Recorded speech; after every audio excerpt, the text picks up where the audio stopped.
নমস্কার বন্ধুরা, কেমন আছেন সবাই? আমরা ভালো আছি, আশা করছি আপনারাও ভালো আছেন। রন্ধনে শাশুড়ি বৌমার বন্ধন পরিবারে আপনাদের আরও একবার স্বাগত জানাই। আজকে চলে এসেছি মামনির হাতের একটা শীতকালের রেসিপি নিয়ে।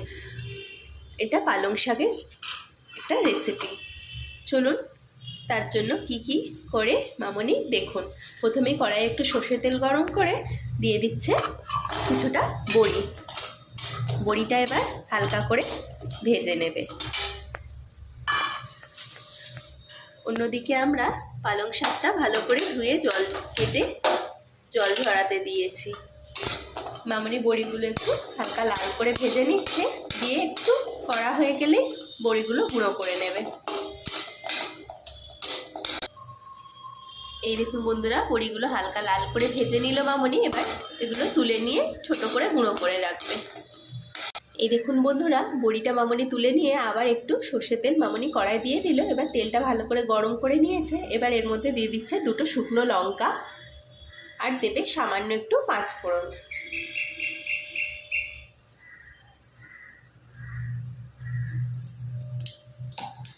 এবার দিয়ে দেবে আদা রসুনের বাটা 1 চামচ মতো।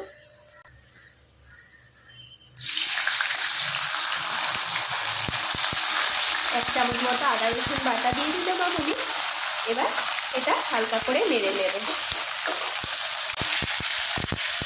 এই দেখুন বন্ধুরা, আদা রসুনটা শুকনো লঙ্কাটা পাঁচফোড়নটা মামনি তেলের মধ্যে নেড়ে দিল। এবার এদিকে কেটে রাখা মূলো, আলু আর শিম ছোট ছোট করে ধুয়ে পরিষ্কার করে নিয়ে নিয়েছে মামনি। এবার ওর মধ্যে দিয়ে দেবে।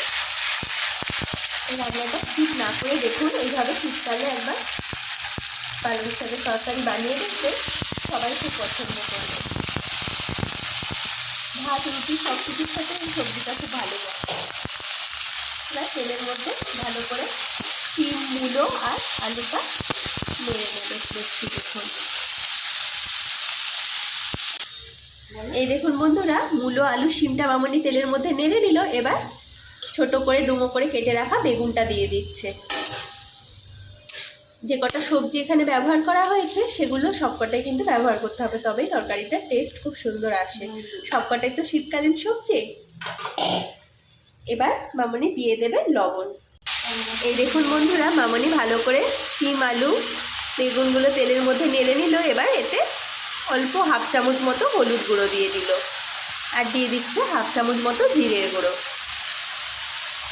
আর দেবে পরিমাণ মতো লবণ। আপনারা শাক আর সবজির পরিমাণ বুঝে লবণটা অ্যাড করে নেবেন। মামনি লবণটা দিয়ে নিল। এবার সবজিগুলো আরেকটু ভাজা ভাজা করে নেবে।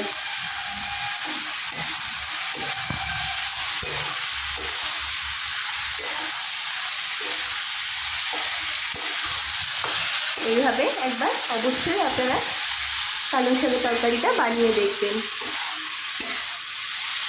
ভিডিওটা স্কিপ না করে দেখতে থাকুন মামনি এবার কী দেয়। এই দেখুন বন্ধুরা, মামনি সবজিগুলো একটু লাল করে ভেজে নিল। এবার কেটে ধুয়ে জল ঝরিয়ে রাখা পালং শাকটা এর মধ্যে দিয়ে দিচ্ছে। আপনারা এইভাবে কেউ বানান নাকি কমেন্ট করে জানাবেন, আর যদি না বানিয়ে থাকেন অবশ্যই কিন্তু এইভাবে ট্রাই করে দেখবেন। দারুণ টেস্ট লাগে পালং শাকটা। যারা শাকটা পছন্দ করেন না তারাও এইভাবে করলে খুব খাবে।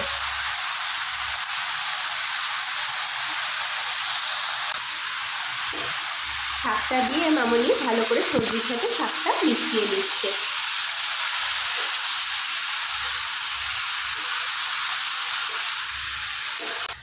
এই দেখুন বন্ধুরা, শাকটা থেকে জল ছাড়তে ছেড়েছে আর মশলার কাঁচা গন্ধটাও ভালোভাবে চলে গেছে। এবার মামনি উপর থেকে দিয়ে দিচ্ছে সামান্য চিনি আর ভেজে গুঁড়ো করে রাখা বড়িটা এবার দিয়ে দিচ্ছে।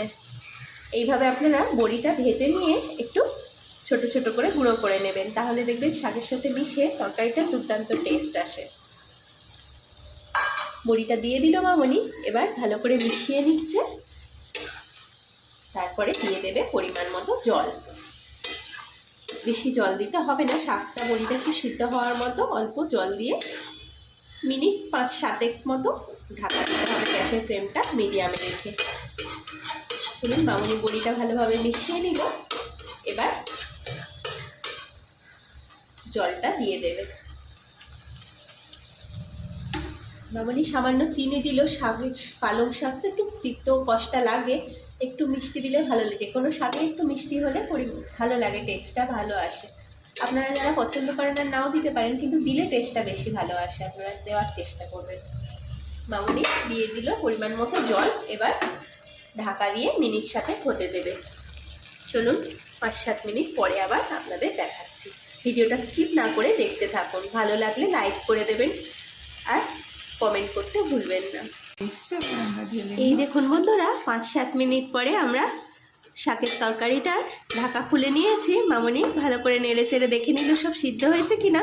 খুব ভালো করে সিদ্ধ হয়ে গেছে আর দারুণ একটা সেন্টও বেরোচ্ছে, আর সব টেস্টও ঠিক আছে। লবণ মিষ্টি আপনারা এই পর্যায়ে একবার দেখে নেবেন টেস্ট করে সব ঠিক আছে কিনা। রান্নাটা এবার হয়ে এসেছে, মামনি এবার পরিবেশন করে দেবে। ভিডিওটা স্কিপ না করে দেখতে থাকুন। এইভাবে একটু শুকনো শুকনো ঢাকাটা খুলে একটু নেড়ে চেড়ে শুকনো শুকনো করে নেবেন, তাহলে তরকারিটা বেশি খেতে ভালো লাগে, আর ঠান্ডা হয়ে যাওয়ার পর আরও টেনে যায় তরকারিটা। চলুন আমরা পরিবেশন করে দিই। ভিডিওটা কিন্তু স্কিপ না করে আপনারা দেখতে থাকুন। এই দেখুন বন্ধুরা, শীতকালীন সবজি দিয়ে পালং শাকের তরকারিটা একদম রেডি হয়ে গেছে। মামনি পরিবেশন করে দিয়েছে, দেখুন তো কেমন হয়েছে। এই শাকের তরকারিটা এভাবে বানালে দুর্দান্ত টেস্ট হয়, খেতেও খুব ভালো হয়, আর ভাত রুটি সব কিছুর সাথে খুব ভালো যায়। সবাই খুব পছন্দ করবে। অবশ্যই এভাবে একবার বাড়িতে ট্রাই করবেন যদি কখনো না বানিয়ে থাকেন। আর রান্নাটি কেমন লাগলো কমেন্ট করে আমাদের জানাতে ভুলবেন না। যদি ভালো লেগে থাকে লাইক করবেন, কমেন্ট করবেন, শেয়ার করবেন, আর চ্যানেলটিকে সাবস্ক্রাইব করে নেবেন। ফেসবুকে আমাদের পেজটিকে অবশ্যই ফলো করে নেবেন। ভিডিওটি এতক্ষণ ধরে দেখার জন্য আপনাদের অসংখ্য ধন্যবাদ আর অনেক ভালোবাসা।